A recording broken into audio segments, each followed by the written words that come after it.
अत्यंत दुःखद घटना आहे आणि आपल्या संस्कृतीमध्ये व्यक्तिमृत पावल्यानंतर 13व्या दिवशी सर्व आप्तेष्ट नातेवाईक मित्र कंपनी आणि गावकरी गावकी सगळे जमा होऊन त्या ठिकाणी आपण त्याला नैवेद्य दाखविण्याचं काम करतो। परंतु आज या ठिकाणी आमच्यावर ही नामुष्की ओढवली सामाजिक कार्यकर्त्यावर। निमित्त आहे शेषराव चोखोबा वीर प्रदेश अध्यक्ष प्रबुद्ध रिपब्लिकन पार्टी हे गेल्या 13 दिवसापासून त्यांच्या विविध मागण्यासाठी इथं उपोषणाला बसलेले आहेत। आणि गांभीर्याची गोष्ट म्हणजे या कालावधीमध्येच भारतीय स्वातंत्र्य दिन 15 ऑगस्ट होऊन गेला। आम्ही त्या दिवशी निष्क्रिय जिल्हा प्रशासनाचा दशक्रिया विधी घातला। आम्हाला वाटलं त्याच्यावर सरकारला जिल्हा प्रशासनाला जाग येईल, पण नाही, ह्या निद्रिस्त सरकारला आणि प्रशासनाला त्याचं काय वाटलं नाही। म्हणून आज आम्हाला या ठिकाणी 13वा घालण्याची आमच्यावर दुर्दैवी वेळ आलेली आहे। सर्व चळवळीत कार्यकर्त्यांनी या ठिकाणी एकत्रित येऊन बीड जिल्हा निष्क्रिय प्रशासनाचा आम्ही 13वा या ठिकाणी आज घातलेला आहे। 15 ऑगस्टच्या रोजी पालकमंत्री या ठिकाणी आलेले होते, तर या घटनास्थळी तुम्हाला भेट दिली आहे त्यांनी?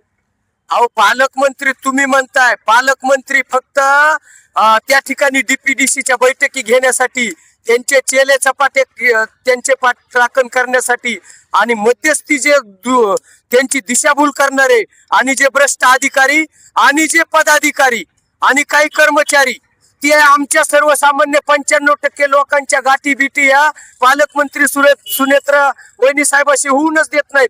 जाणीवपूर्वक हाकलून लावलं जातं, त्यांच्यावर गुन्हे नोंद करण्याची या ठिकाणी भीती दाखविली जाते आणि सर्वसामान्य लोक आलेले त्यांना अनेक अडचणीला सामोरं जावं लागतं। मी सुनेत्रा वहिनी साहेबांना या प्रश्नात एक शिष्टमंडळ पुण्याला जाऊन भेटणार आहे किंवा मुंबईला आणि त्यांना सांगणार आहे, वहिनी साहेब तुम्ही स्वतः निर्णय घ्या, मधले हे झारीतले जे शुक्राचार आहेत हे तुमच्या राजकीय अडचणी करतील आणि जिल्ह्याचे सुद्धा प्रश्न वाढवतील। या ठिकाणी मला तुम्हाला आवर्जून सांगायचंय की बीड जिल्ह्याला पालकमंत्री एकतर बाहेरचे लाभलेत, बरं लाभानात का, ते कधीतरी पाहुण्यासारखं सणावाराला येतात, परंतु त्यावेळेस सुद्धा आमच्यासारख्या कष्टकरी शेतकरी उपेक्षित सर्वसामान्य चळवळीतल्या लोकांच्या भीती या मुद्दाम होऊन त्यांच्या बरोबर होऊ दिला नाही जात नाही। आज 13वा घालून देखील शासनाने तुमची दखल जर घेतली नाही तर पुढील विचार काय असणार?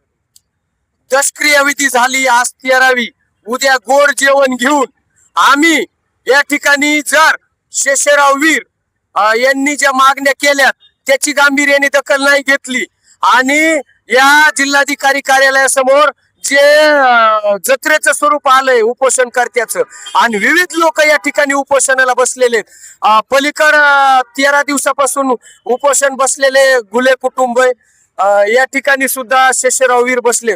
जर याचा शासनाने उद्या संध्याकाळपर्यंत जर काही निर्णय नाही घेतला आज किंवा उद्या, तर आम्ही या ठिकाणी हजारो नागरिकांना सोबत घेऊन एक मोठा रास्ता रोको करू आणि जिल्ह्यात याचं फार मोठं जन आंदोलन उभं राहील याची जिल्हा प्रशासनाने नोंद घ्यावी। जेवण घालण्याची वेळ येईल अशी तुम्हाला वाटते का आज तुम्ही जे करताय ते? जर शासनाचा दृष्टिकोन जर बहुजन बांधवाविषयी, गोरगरिबाविषयी, 18 पगड जातीविषयी, शेतकरी, कष्टकरी, उपेक्षित घटक, विद्यार्थी आणि उपोषणकर्त्याविषयी, चळवळीतल्या लोकांविषयी, सामाजिक कार्यकर्त्याविषयी जर त्यांचा कडू दृष्टिकोन असला तर निश्चितच गोड जेवण घालण्याची दुर्दैवी वेळ आमच्यावर निश्चित येईल याची मला खात्री।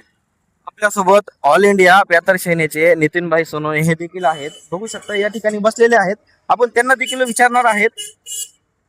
या तुम्ही आज आंदोलन करताय, आंदोलनामधून तुमच्या मागण्या काय काय असणार आहे? गेल्या 13 दिवसापासून सामाजिक कार्यकर्ते शेषरावजी वीर हे विविध 10 मागण्या घेऊन या ठिकाणी उपोषणाला बसलेले आहेत।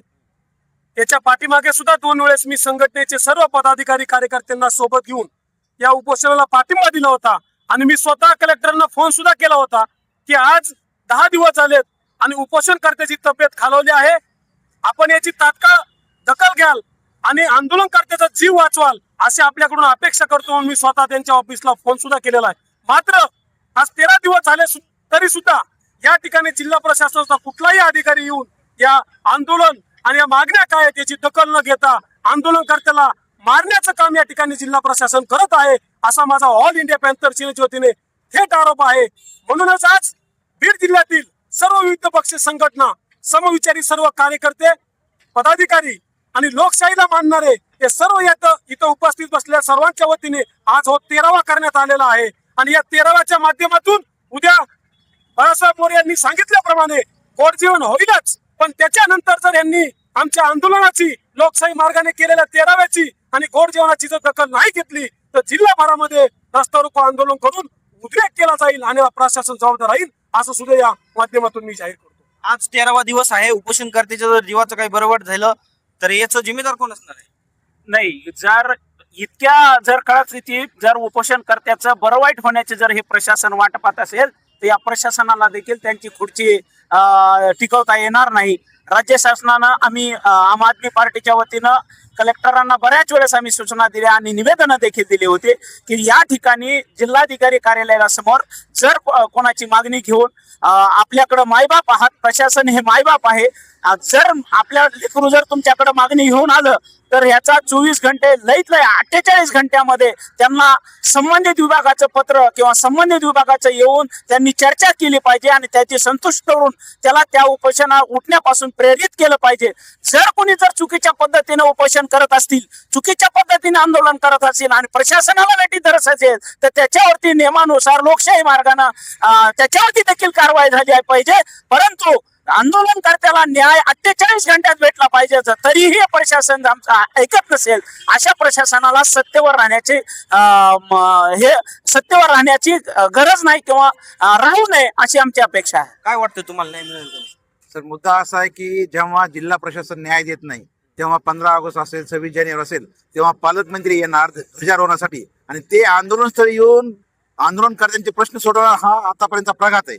मात्र अजितदादा पवार पालकमंत्री झाल्यानंतर, त्यानंतर सुनेत्राव यांनी पालक झाल्यानंतर त्या आंदोलनस्थळी येत नाहीत. तेव्हा माझा स्पष्ट आरोप आहे किंवा माझी मागणी की पालकमंत्री सुनेत्राव यांनी राजीनामा द्यावा, फक्त पुण्याचं पालकत्व स्वीकारावा.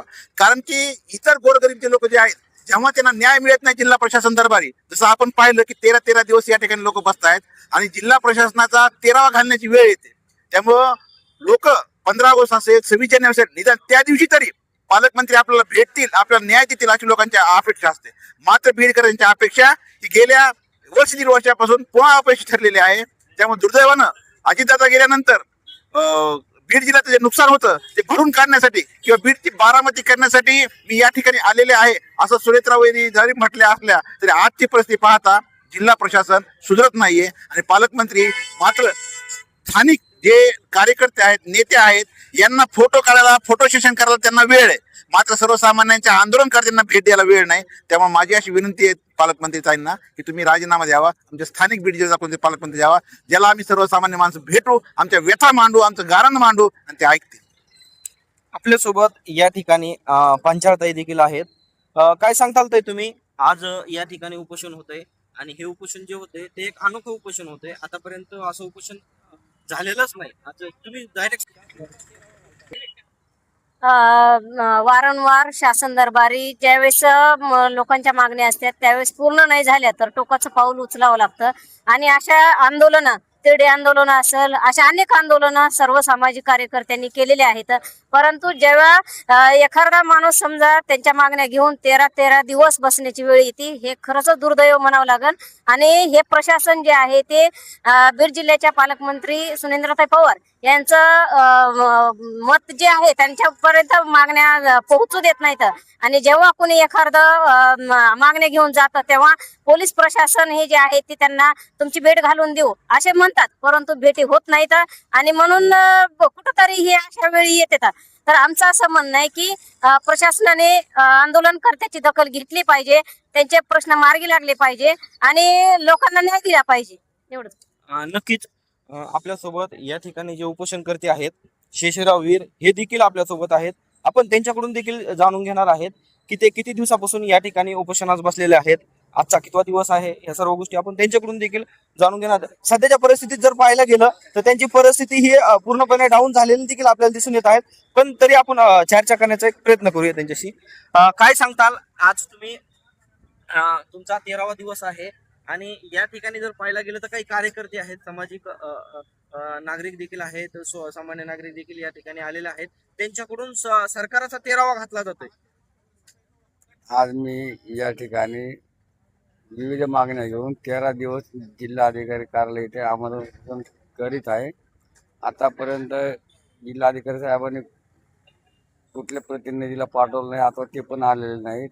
त्याच्यानंतर PSC साहेब किंवा त्यांचे प्रतिनिधी कोणी चर्चा करायला आलेले नाही. आज मला म्हणजे माझ्या तब्येत खालो झालं, जेवण जात नाही, पाणी पिऊ जात, चक्रा येतात. त्याच्यानंतर असं हातपाय गळणं, डोकं दुखी, पुन्हा उलटी, असं म्हणजे पोट भाग पडणं आणि चलणं होत नाही. तर माझी प्रशासनाला विनंती, तात्काळ याची गांभीर्यपूर्वक दखल घेणं, मी ज्या मागण्या घेऊन बसलो त्या मागण्या सगळ्या मंजूर करून घ्याव्या आणि मला न्याय देण्यात यावा.